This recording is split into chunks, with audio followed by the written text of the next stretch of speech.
Mga bossing, Kalikot, ito yung bagong segment natin. gawahan na yung wheelset natin. Ito din yung first video na i-upload natin sa YouTube. Naalay na siya. Pero, katulad niyo din ba ako na hirap maglagay nung wheelset?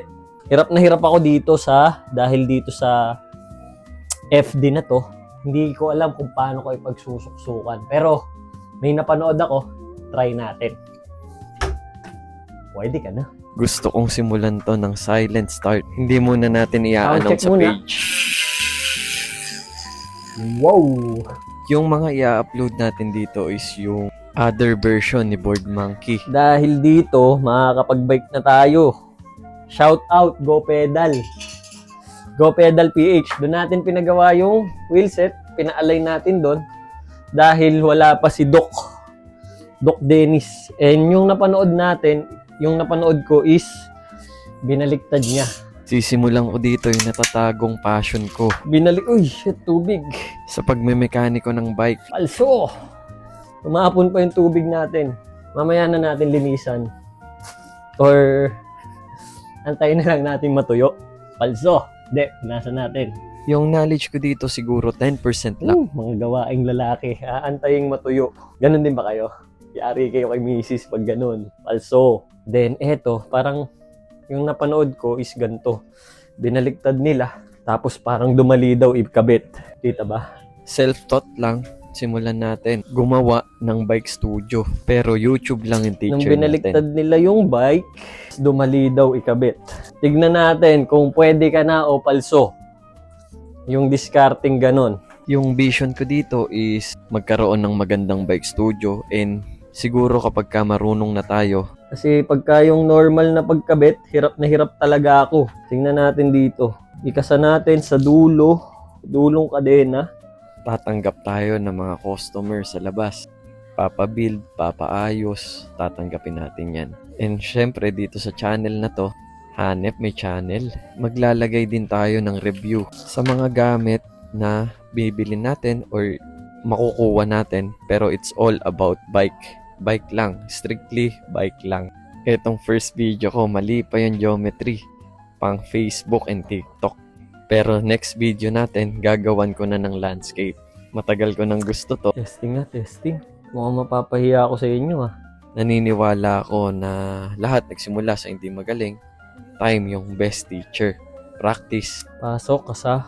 Subok lang ng subok. Gusto ko yung mindset na ganyan. Wala tayong pakialam sa sasabihin ng iba. Pwede ka na. And i-share natin dito sa mga gustong sumama sa community natin. Sama-sama tayong matuto, mag-aral, and mag-explore ng mga bagay-bagay sa mga bikes. Pasukin natin yung YouTube kasama mga bikes natin. Pwede ka na. Mic test. Ayan, bumalik tayo and bigyan natin ng mas magandang view yung pagkabit natin. And syempre, nakalimutan ko kung paano. Pinanood ko ulit kay Dr. YouTube. Yung RD, hilahin natin pa ganito para makita natin or bumuka siya dito. Kasi dito natin ilalagay yung dulo ng hilahin natin, and since long cage tayo, kailangan natin ng mas malaking space. So, kailangan kong pitikin or iatras tong cage para magka-space tayo dun sa dulo nung cogs. Hindi ko alam kung may manonood nito kasi ang bagal ko. Hirap na hirap ano. Ayan na. Lusot lang siya ng ganyan. And syempre, for sure, trial and error ang mangyayari dito. Kaya sa YouTube natin i-upload long form video para makita talaga yung mga step by steps na gagawin natin. Mali man yan o tama. Mag-e-explore talaga tayo dito para matuto. Yun. Ipit na. Hindi ko malaman kung ano yung maling ginagawa ko dyan. Ayaw pumasok ng gulong. Ulit. Pull natin yung FD para ma-shoot natin yung dulo. Ito. Yung dulo ng cogs natin. Then kapag ka nakaganyan na siya, pwede na natin hilahin tong cage niya. Yan. Pasok na siya. Then isesentro na lang natin dito sa disc. Yan. Smooth na smooth pagkalagay natin. Then pagkalagay natin ganyan, shoot na ba? Pwesto lang natin ng maayos. Pinagpawisan ako dun ah. Then kapag ka na-shoot na natin, ilapat, Iikot na siya. Pwesto lang natin, secure natin sa pwesto. Then double check natin kung nakashoot ba siya sa cogs. So, hindi tayo mahihirapan kasi hindi natin pilit inaabot. Mas nakapwesto yung RD. Pero, ako mukhang nahirapan Pawis na pawis ako, palso. Ayan. Kahit wala siyang skewer, pwede na natin siyang paikutin. Siyempre, to finish, shoot natin yung skewer. Pasado. Shoot na yan, bossing. Wala ka nang poproblemahin. Iro-roscast mo na lang yung skewer. Ibang-iba pala dito sa YouTube. Kahit mahaba yung video, okay lang. Walang pressure sa pag-iisip kung papanoorin ba ng tao o hindi. Mas mai-express natin ng maayos yung sarili natin dito. Bilang board monkey mechanic, pwede ka na. Sabi sa akin, pag carbon, 3 fingers lang daw yung pamihit.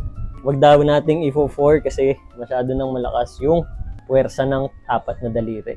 Pero syempre, dapat pinaka-the best. May torque wrench tayo. Check natin. Check na naman, nakakailang check ka na ng pagulong niya Walang sayad yung rotor dun sa brake. Kaya makikita natin since nakabaliktad siya.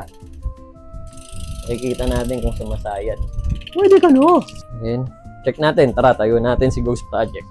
Mahahalata yung edad natin dyan. Hirap na hirap. Trentahin ira, ingatan ng likod, palso. Balik na rin natin. Dapat kita yung GRX. Ano yun? First project, sira agad, palso. Ano nangyari?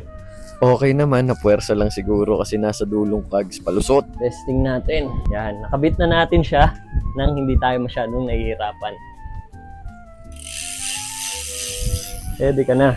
Tapos ngayon subukan natin i-change gear kung all goods na ba talaga. Struggle tayo kasi hawak lang natin. Kailangan na natin mag-invest sa bike repair stand. Totos gas tayo dito para mabuo yung pangarap nating bike studio. Pwede ka na, simulan na natin to. Bossing, kung nandito ka pa nanonood, maraming salamat. Isa ka sa nagtitiwala sa Sa akin. experience nyo mga bossing, na-try nyo na ba yon? Effective ba yung ginawa ko? Pinagpawisan ako kasi kala ko papalpak tayo. Kala ko mapapahiya or mapapalso yung ginawa natin. Pero for me, mas madali siya. Try nyo mga bossing. And nga pala, etong extra kwarto dito, yung pangarap kong bike studio, baka itayo natin dito para dito tayo magkakalikot ng bike. Pwede na, yun muna. Board Monkey, thank you for watching. Follow for more. Pwede ka na. Also,